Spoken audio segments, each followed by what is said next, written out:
अभ्यासक हवामान अभ्यासक मी आहे तारकळस या ठिकाणी. आजपासून सर्व शेतकऱ्याला सांगतो, शेतकऱ्यांना आणखीन दिनांक 12 एप्रिल, 13 एप्रिल, 14 एप्रिल दरम्यान तुम्ही तुमची काळजी घ्या. विजेच्या कडकडासह पाऊस पडणार आहे, गारपीट होणार आहे, म्हणून हा अंदाज लक्षात घ्या. आणि विशेष म्हणजे परभणी जिल्ह्यामध्ये 18 एप्रिलपर्यंत वातावरण खराबच राहणार आहे, म्हणून ही अंदाज लक्षात घ्यायचा.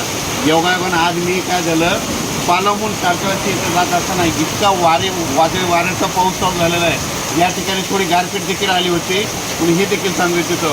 पण माझी सर्व शेतकऱ्याला विनंती आहे परभणी जिल्ह्यातल्या, की सध्या खूप वातावरण खराब आहे. म्हणजे जास्त अवकाळी पाऊस आला की आधीच काय करायचं, वातावरण ते झालं की तुम्ही तुमचं आपण आपल्या घर जवळ करा.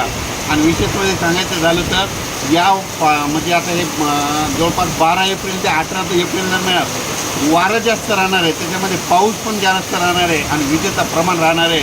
सर्व दूर पडत नसतो, पण फक्त काही भागात पडणार आहे, म्हणून हा सर्व शेतकऱ्यांनी अंदाज लक्षात घ्या. या ठिकाणी आता या तारकळस या ठिकाणी लाईव्ह या ठिकाणी आता मी पावसातच भिजलो. मी प्रचाराला फिरत असताना म्हणजे तारकळस ह्या पूर्ण या एरियात फिरत असताना या ठिकाणी खूप पाऊस चालू झाला.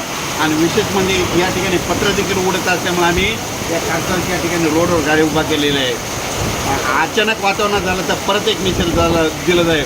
पण सर्व शेतकऱ्याला माझी विनंती की 18 एप्रिलपर्यंत तुम्ही तुमची हळद, कांदा सर्व काही झाकून ठेवण्याची तयारी ठेवावी. धन्यवाद.